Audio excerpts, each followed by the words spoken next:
এতগুলো হকার উচ্ছেদ করেছে গরিব মানুষদের, কিন্তু প্ল্যাটফর্মের একদম উপরে একদম সমুদ্রে দেখুন এত বড় একটা বিল্ডিং করেছে। এটা কাদের জন্য? এটা কাদের দোকান করেছেন বলুন একবার শুধু। এই আদানি আমদানিদের দোকান মনে হচ্ছে, দেখে তো মনে হচ্ছে আদানি আমদানিদের দোকান। এটা কি আদানি আমদানিদের দোকান তৈরি হয়েছে? ফাস্ট ফুডের দোকান নাকি কিসের দোকান জানি না, এইটা তৈরি হলো কেন? আর ছোট ছোট মানুষদের জলের দোকান, চায়ের দোকান তাহলে উচ্ছেদ করা হচ্ছে কেন? আমরা একবার প্রশ্ন করুন, এই দোকানটা কেন তোলা হলো? তাহলে এটাকে ভাঙা হোক, তাহলে হ্যাঁ এটাকে তাহলে উচ্ছেদ করা হোক। এটা করা হয়নি, এটা নতুন করে তৈরি হচ্ছে কি দাদা? আমরা দেখুন প্ল্যাটফর্ম নাকি হকার উচ্ছেদ হচ্ছে। এটা কি বড় হকার? এটা কি কোটিপতিদের হকার? দেখুন কোটিপতিদের হকার। হ্যাঁ এটা হচ্ছে এটা হলো আদানি আমদানিদের।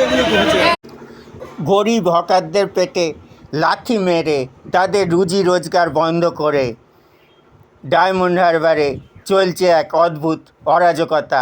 একই সঙ্গে চলছে আদানি আম্বানিদের ফ্র্যাঞ্চাইজি দোকান তৈরির কাজ। ক্ষোভে ফেটে পড়ল জনগণ। দেখুন একটি বিশেষ রিপোর্ট ডায়মন্ড হারবার থেকে বাইজিৎ মণ্ডলের বিশেষ প্রতিবেদন। আজকে বিক্ষোভে উত্তাল ডায়মন্ড হারবার। দেখতে থাকুন, সঙ্গে থাকুন। একটা দলিতের বাড়ি সেটা আছে না, পোত কাওড়া হাড়ি মুচি মেথো তেওর বাগদি যত টাইটেল আছে সব কিন্তু এক। এবার যারা রক্তদান শিবির করি কোথায়? প্রত্যেকে গ্রামেগঞ্জে রক্তদান শিবির করি। দেখো যাচ্ছে রক্ত আপনার রক্ত আমার শরীরে, আমার রক্ত আপনার শরীরে, অর্থাৎ রক্ত কিন্তু এক। এরা বহুজন সমাজ, অর্থাৎ আমাদের হিন্দু মুসলিমকে কেউ ঘৃণা করবে না। হিন্দু মুসলিম ভাই ভাই এদের কোনো অভাব নাই, তাই আজকে এদেরকে অভাবে ফেলেছে এই উচ্চবর্ণ সমাজ। এই উচ্চবর্ণ কারা? এরা হচ্ছে ব্রাহ্মণ, যারা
যা আছে সরকার থেকে একটা প্রত্যেক বছরই যে অ্যাসিস্ট্যান্ট গুলো হয় মানে তোলার একটা নির্দেশ থাকে, এটারই একটা কর্মসূচি হচ্ছে। কিন্তু বক্তব্যটা হচ্ছে আমাদের এখানে যে শুধু তো তুলে দিলে হবে না, এখানে যেসব জীবিকাদায়ী যেসব হকার আছে তাদের যদি না পুনর্বাসন করে যদি তাদের তুলে দেয়, এক একটা পরিবারে আপনি ভেবে দেখুন 4 থেকে 5 জন করে আছে তাদের খেতে, তার উপরেও তাদের বাড়ি অসুস্থ মা বাবা ভাই বোন আছে।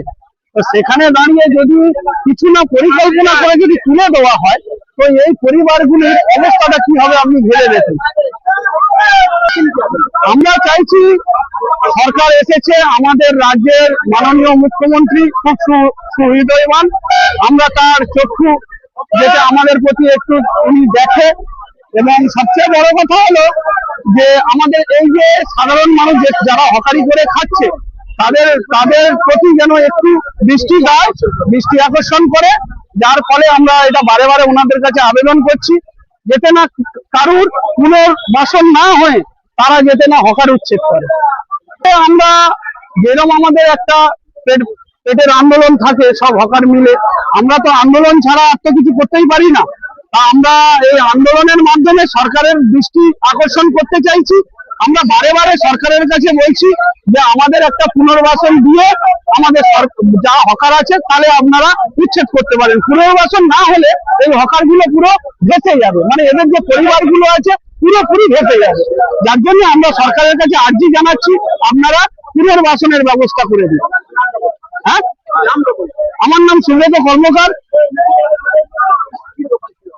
আমাদের প্ল্যাটফর্মে দোকান আছে, তাছাড়াও আমি বিজেপির একজন কার্যকর্তা। তাই শুভেন্দু বাবুর কাছে আমাদের আবেদন, আপনারা একটু আমাদের দিকে আপনার দৃষ্টিপাত করবেন।